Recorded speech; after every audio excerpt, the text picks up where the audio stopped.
Hello everyone, so this is the part 2 of therapeutic communication.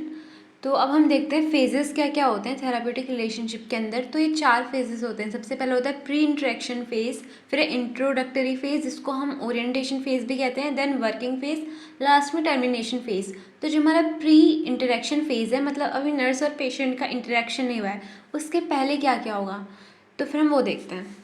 इस phase में nurse को self exploration करना होता है। ये ढूंढना होता है कि उसकी खुद की क्या फीलिंग्स हैं, उसकी क्या फैंटेसीज़ हैं, क्या फियर्स हैं, मतलब वो अपने बारे में क्या सोचती है, और उसकी जो प्रोफेशनल लाइफ है, मतलब जो उसकी प्रोफेशनल स्किल्स हैं, उनमें उसकी क्या स्ट्रेंथ है, क्या लिमिटेशंस हैं।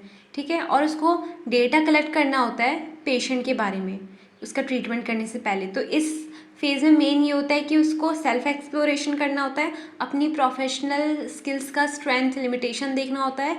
तीसरा ये होता है कि डेटा कलेक्ट करना होता है पेशेंट के बारे में। और चौथा ये होता है कि पहले से ही मीटिंग को प्लान करना होता है, जो भी थेराप्यूटिक मतलब कम्युनिकेशन होने वाली है अब नर्स और पेशेंट के बीच में, तो उस मीटिंग को उसको पहले से ही प्लान करना है। अब इसमें कुछ प्रॉब्लम जो एनकाउंटर की जाती हैं वो देखते हैं हम। कई बार नर्स जो है वो सेल्फ एनालिसिस नहीं कर पाती, खुद को एनालाइज नहीं कर पाती कि उसकी कैसी पर्सनैलिटी है, क्या वीकनेस है, क्या लिमिटेशन है, सेल्फ एक्सेप्टेंस नहीं कर पाती है। उनको लगता है मेरे अंदर बहुत सारी लिमिटेशंस हैं, खुद की पर्सनैलिटी को एक्सेप्ट नहीं कर पाती है, फीलिंग ऑफ सिक्योरिटी, सेटिस्फेक्शन नहीं होता है। तो ये सारी चीज़ें बहुत ज़्यादा नेगेटिव इम्पैक्ट डालती है पेशेंट की केयर में। और कई बार नर्स को एंग्जाइटी भी हो जाती है, क्योंकि उनको लगता है कि वो काफ़ी इनकॉम्पिटेंट है पेशेंट की केयर के लिए, या फिर जो आगे आने वाला इंटरेक्शन होगा पेशेंट और नर्स के बीच में, उसको लेके वो एंग्जियस हो जाती हैं। तो ये सारी जो प्रॉब्लम होती हैं वो आ सकती हैं हमारी प्री इंटरेक्शन फेज़ में। अब इसको हम सॉल्व कैसे कर सकते हैं, तो हम इसमें क्या करते हैं कि अपने जो सीनियर्स होते हैं या फिर अपने जो सुपरवाइज़र्स होते हैं, जो हमारे नर्सिंग स्टाफ है, उनसे जाके हम लोग थोड़ा कम्युनिकेशन करेंगे और उनसे थोड़ी काउंसलिंग या फिर गाइडेंस लेंगे। तो वो क्या करेंगे, वो हमें चीज़ें बताएंगे कि कैसे आप अपने सेल्फ एनालिसिस अच्छे से कर सकते हो, और वो हमारी थोड़ी एंग्जाइटी भी रिलीव करेंगे। और हमें क्या करना है, अपने कंफर्ट के अकॉर्डिंग, मतलब जैसा हमें लगता है कि हम हैंडल कर पाएंगे उसी हिसाब से हमें उस पेशेंट को लेना है, उन्हीं को एक्सेप्ट करना है। क्योंकि अगर हमें पहले से ही पता है कि आगे जाके प्रॉब्लम होने वाली है, इस पेशेंट के साथ मेरा अच्छे से इंटरेक्शन नहीं हो पाएगा, थेराप्यूटिक रिलेशनशिप नहीं बन पाएगा, तो वो पहले टर्मिनेट कर सकते हैं इस चीज़ के लिए। तो मेन इसमें ये था कि हमें सुपरवाइज़र से जाके बात करनी है और हमें कस्टमाइज़ कर देनी है चीज़ें अपने अकॉर्डिंग। अब हमारा सेकंड फेज़ आता है इंट्रोडक्टरी और ओरिएंटेशन फेज़। इसमें एज अ नर्स हमारी ये टास्क होता है कि हमें सबसे पहले इस्टेब्लिश करनी है रैपो, ट्रस्ट और एक्सेप्टेंस, ठीक है, पेशेंट के साथ। उसके बाद हमें ये देखते रहना है कि जो पेशेंट है वो अपनी वर्बल फीलिंग मतलब वर्बली अपनी फीलिंग्स एक्सप्रेस कर रहा है नहीं कर रहा है, ठीक है। उनसे वर्बली उनकी फीलिंग्स को एक्सप्रेस करवाना है, डेटा को गैदर करना है उनके बारे में, उनकी स्ट्रेंथ वीकनेस हर चीज़ें देखनी है, और पेशेंट की क्या प्रॉब्लम है उसे डिफाइन करना है। प्रायोरिटी वाइज हमें नर्सिंग डायग्नोसिस बनानी है और नर्सिंग इंटरवेंशंस लेने हैं, और म्यूचुअली हमें गोल्स को सेट करना है। अब हम ये देखते हैं कि इसके अंदर क्या प्रॉब्लम आती है हमारी ओरिएंटेशन फेज़ में या फिर इंट्रोडक्टरी फेज़ में। कई बार क्या होता है, जो पेशेंट और जो नर्स है उनका एक दूसरे को लेके परसेप्शन सही नहीं होता है। जैसे कि हो सकता है नर्स को ऐसा लगता हो कि ये जो पेशेंट है वो नर्स की पास्ट लाइफ में कोई ऐसा पर्सन आया था जिसने कुछ नेगेटिव इम्पैक्ट डाला है, या फिर कोई कुछ भी हो सकता है, वो कुछ इम्पैक्ट उसका है अभी भी नर्स पे। तो हो सकता है कि जो फीलिंग्स उसके साथ उस पर्सन के साथ उस टाइम नर्स की रही थी वो रिफ्लेक्ट कर दे वो अभी इस पेशेंट पे, ठीक है। फॉर एग्जांपल अगर किसी ने पास्ट में जो नर्स है उसको हर्ट किया था किसी चीज़ के लिए, ठीक है, तो हो सकता है वो रिफ्लेक्ट कर दे नर्स इस टाइम उस पेशेंट को, क्योंकि कुछ चीज़ें सिमिलर हो रही हैं उन दोनों पर्सन के बीच में, पास्ट वाले पर्सन के बीच में, पेशेंट के बीच में। तो इससे क्या होगा, एंड रिजल्ट में हमारा पेशेंट की केयर अच्छे से नहीं हो पाएगी। Same for the patient. कई बार ऐसा लगता है पेशेंट को, फॉर एग्जांपल अगर पेशेंट ने अपने फैमिली में बहुत अब्यूज़ फेस किया, जैसे मदर चाइल्ड रिलेशनशिप अच्छा नहीं रहा था उसका, तो फिर हो सकता है उसको ऐसा लगे कि जो नर्स है वो एज अ मदर उसको रोल लगे, और इसलिए वो अपनी केयर में खुद से वॉलंटरली अपना मतलब वो नहीं कर पाएगा। तो फिर इसमें क्या होगा कि अगेन पेशेंट की केयर अच्छे से नहीं हो पाएगी। और क्या हो सकता है, कई बार जो नर्स है उसको लगता है कि काफ़ी कम टाइम है और बहुत ज़्यादा वर्कलोड है, तो मैं पेशेंट की केयर अच्छे से नहीं कर पाऊँगी। कई बार पेशेंट को लगता है कि बहुत शॉर्ट टर्म के लिए यहाँ पे मैं एडमिट हो रहा हूँ तो मेरी अच्छे से केयर नहीं हो पाएगी। तो ये सारी प्रॉब्लम होती है जो फेस करते हैं नर्स पेशेंट थेराप्यूटिक रिलेशनशिप में, इस फेज़ में। तो इसको ओवरकम कैसे कर सकते हैं हम लोग। सबसे पहले तो नर्स जाके सुपरवाइज़र से बात कर सकती है इस चीज़ के बारे में कि हाँ मुझसे नहीं हो पा रही है केयर, अपना रैशनल दे सकती है कि ऐसा ऐसा है। दूसरी चीज़ ये कि हो सकती है कि जो सुपरवाइज़र है वो सुपरवाइज़ करेगा नर्स और पेशेंट को कि इनके बीच में थेरापेटिक रिलेशनशिप बन भी पा रहा है या नहीं बन पा रहा है, ठीक है। तो फिर जो जो अभी मैंने आपको पॉइंट्स बताया क्या क्या प्रॉब्लम आती है, तो ये सब चीज़ों पे सुपरवाइज़ करना है सुपरवाइज़र को। तो दो ही इसके मतलब ओवरकम करने के तरीके हैं। और हम एक और चीज़ कर सकते हैं कि एक कॉन्ट्रैक्ट बना सकते हैं। कॉन्ट्रैक्ट में क्या चीज़ें आएंगी, जैसे कि इसमें आएगा कि जो नर्स और पेशेंट है वो दोनों अपने एक दूसरे के नेम एक्सचेंज करेंगे, मतलब ये म्यूचुअल चीज़ है, ठीक है। एक दूसरे के नेम्स एक्सचेंज करेंगे, वो उनकी क्या रोल्स एंड रिस्पॉन्सिबिलिटीज़ हैं वो एक दूसरे को बताएंगे, ठीक है। कॉन्ट्रैक्ट होगा, मतलब इसमें वही है कि म्यूचुअल प्रोसेस है और दोनों के बीच में इन्फॉर्मेशन की शेयरिंग होगी, रोल्स की शेयरिंग होगी, उसके बेसिस पे एग्रीमेंट बनेगा, ठीक है। फिर ये आगे जाके प्रॉब्लम आने के बहुत कम चांसेस है क्योंकि ऑलरेडी पता है चीज़ें। नेक्स्ट आता है हमारा वर्किंग फेज। तो वर्किंग फेज में हमारी मेन थेराप्यूटिक प्रोसेस होगी, मतलब इसमें नर्स का ये रोल होगा कि उसको डेटा कलेक्शन करना है, फर्दर ये देखते रहना है कि कोई स्ट्रेसर तो नहीं आ रहा है पेशेंट पे, और प्रमोट करना है पेशेंट्स डेवलपमेंट ऑफ इंसाइट, मतलब ये पता होना चाहिए पेशेंट को कि उसको दिक्कत क्या आ रही है, क्या प्रॉब्लम है, क्या डिजीज़ है, इंसाइट प्रेजेंट होनी चाहिए उसके माइंड में, ठीक है। मतलब कॉन्शियस अवेयरनेस में होनी चाहिए उसकी ये चीज़ कि इसको क्या प्रॉब्लम है। उसके बाद हमें क्या करना है, उसके अंदर कोपिंग स्ट्रेटजीज़ लेके आनी है दिमाग में, और बिहेवियर चेंज करना है, अडेप्टिव बिहेवियर को करवाना है, पॉजिटिव रीइंफोर्समेंट देना है अगर पेशेंट हमारा पॉजिटिव बिहेवियर दिखा रहा है। और हमें क्या करना है कि एनकरेज करना है पेशेंट को कि वो अपनी इंडिपेंडेंटली फंक्शनिंग कर पाए, ठीक है, अपनी डेली लिविंग एक्टिविटीज़ वो खुद कर पाए, इंडिपेंडेंट हो जाए। और हमें इवेलुएट करते रहना कहीं कोई प्रॉब्लम तो नहीं आ रही है, गोल्स फुलफिल हो रहे हैं नहीं हो रहे हैं, अगर नहीं हो रहे तो रीडिफाइन करना है कि क्या गोल्स उन दोनों ने मिलकर इस्टेब्लिश किए हैं पेशेंट की केयर में। अब इस चीज़ में क्या क्या हमारी डिफ़िकल्टीज आती हैं या फिर प्रॉब्लम एनकाउंटर होती है। सबसे पहले तो ये कई बार जो पेशेंट होते हैं वो नर्स को टेस्ट करने लग जाते हैं, उनकी स्किल्स या फिर वो कैसी हैं या फिर कैसा रिएक्ट करेंगी। तो फॉर एग्जांपल क्या कर सकता है कोई पेशेंट, अगर वो बहुत जैसे कि एंटी सोशल पर्सनैलिटी वाले पेशेंट है, एक एग्जांपल की बात है बस, तो क्या है वो बहुत ज़्यादा एग्रेसिव रहते हैं, ठीक है। तो क्या कर सकते हैं, वो जानबूझ के प्रोवोक भी कर सकते हैं नर्स को कुछ ऐसी मतलब हरकतें करके, या फिर ये देखने के लिए कि जो नर्स है वो कैसा रिएक्ट करती है, तो टेस्ट कर सकते हैं नर्स को। दूसरी की क्या चीज़ क्या प्रॉब्लम आ जाती है कि प्रोग्रेस ऑफ द पेशेंट, कई बार नर्स को बहुत ज़्यादा खुशी होती है अंदर से, या फिर बहुत ज़्यादा वो मतलब मोटिवेटेड रहती है और खुश रहती है इस चीज़ को लेके कि हाँ पेशेंट ठीक हो जाएगा, ठीक है। तो उनका माइंड सेट ही ये रहता है कि हाँ अब मैंने पेशेंट की केयर करनी स्टार्ट कर दिया तो अब पेशेंट ठीक ही होगा। लेकिन कई बार क्या होता है कि जो पेशेंट होता है वो पहले तो उसने बिहेवियर चेंज कर लिया अपना, मतलब कम साइकोटिक वो मतलब सिम्टम्स आने लग गए पेशेंट के, लेकिन बाद में फिक्स्ड हो गया, वो एकदम से साइकोटिक फीचर्स आने लग गए और फिक्स्ड चल रहे हैं वो। तो नर्स यहाँ पे क्या हो जाएगी, डिमोटिवेटेड हो जाएगी, सैड हो जाएगी, उसको लगेगा कि मुझसे नहीं हो पा रही है केयर। पर अब ये ज़रूरी नहीं है कि पेशेंट हमेशा स्टेबल और हेल्दी वे में ही रहे, वो अप डाउन होते रहते हैं। लेकिन कई बार क्या होता है कि वो मोटिवेटेड से डीमोटिवेटेड हो जाती है नर्स अचानक से पेशेंट की प्रोग्रेस को लेके। तीसरी चीज़ क्या होती है, कई बार नर्स को फियर होता है क्लोजनेस का, कहीं वो ज़्यादा क्लोज ना हो जाए पेशेंट से, इसीलिए वो इमोशनली कोल्ड रहती है, मतलब ज़्यादा इमोशन शो नहीं करती है पेशेंट को। अगर वो ये सब नहीं करेगी तो क्या चीज़ नहीं होगी, जो रैपो है, वार्मथ है, ट्रस्ट है, ये सब नहीं बन पाएगा। तो अगेन जो हमारी थेराप्यूटिक कम्युनिकेशन है वो भी अच्छे से नहीं हो पाएगी, पेशेंट की केयर ही नहीं हो पाएगी।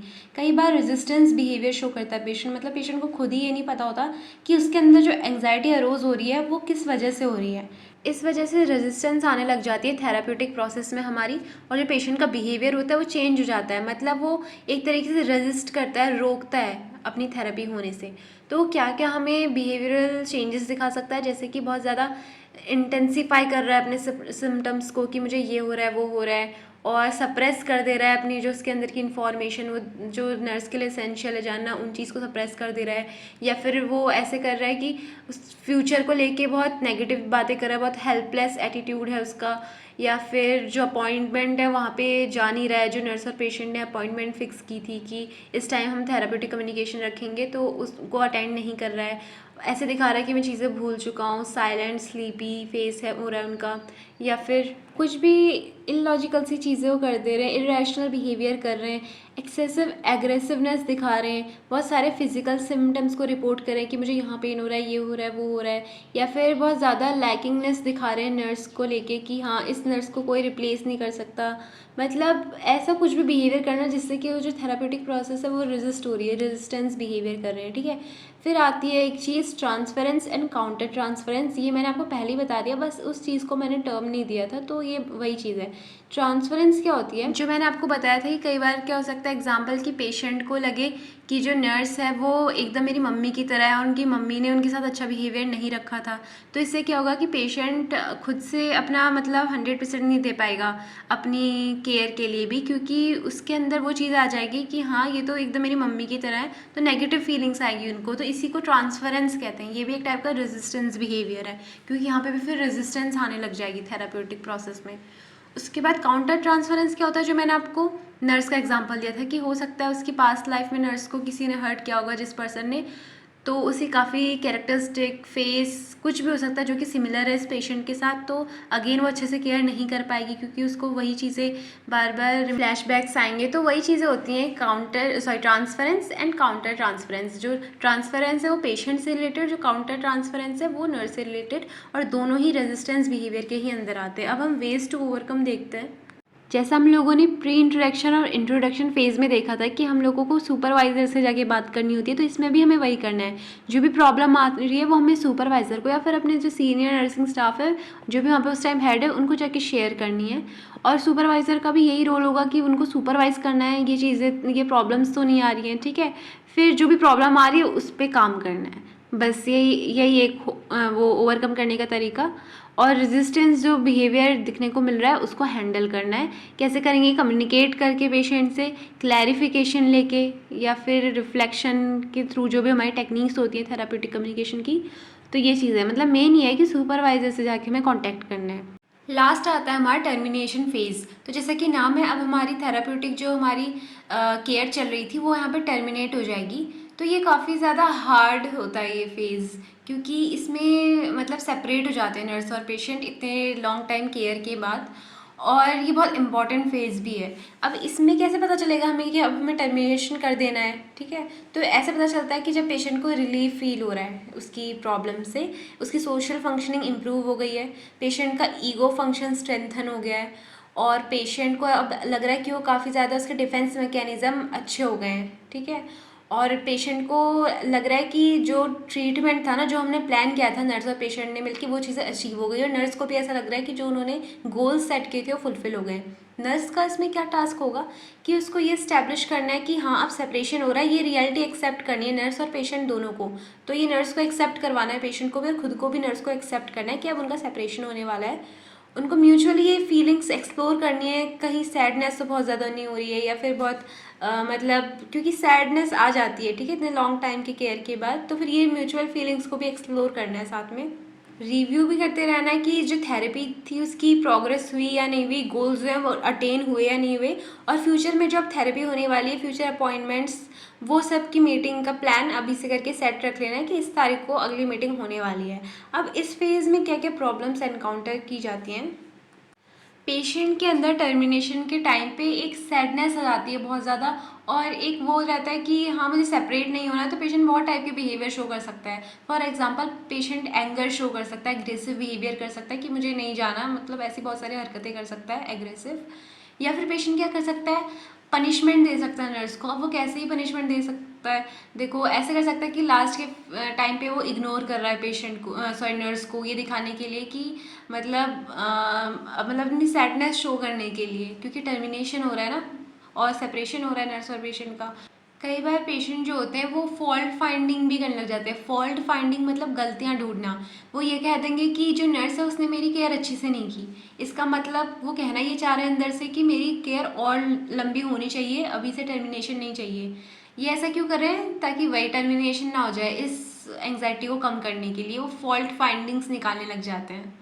कुछ पेशेंट बहुत ज़्यादा डिप्रेस्ड भी हो जाते हैं सुन के कि अब टर्मिनेशन होने वाला है। कई बार पेशेंट फ्लाइट टू हेल्थ करने लग जाते हैं, मतलब वो ये बोलेंगे कि हाँ मैं हेल्दी हूँ, मुझे केयर की कोई ज़रूरत नहीं है। ऐसा वो टर्मिनेशन फेज़ में क्यों बोल रहे हैं, ये दिखाने के लिए कि मतलब कोई फ़र्क नहीं पड़ता, ठीक है।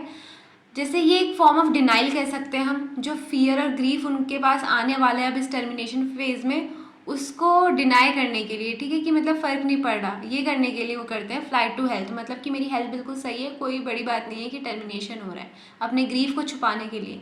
देन फ्लाइट टू इलनेस, मतलब पेशेंट ऐसे भी कर सकते हैं कि हाँ मेरी वापस से तबीयत ख़राब हो गई है और टर्मिनेशन नहीं चाहिए, अभी और केयर होनी चाहिए, ठीक है, इलनेस और ज़्यादा शो कर सकते हैं, मतलब एक तरीके से फेक, क्योंकि टर्मिनेशन तो तभी हो रहा है ना जब वो एकदम ठीक हो गए हैं, लेकिन उनको उस ग्रीफ से, उस लॉस से, उस सेपरेशन से बचना है, इसलिए।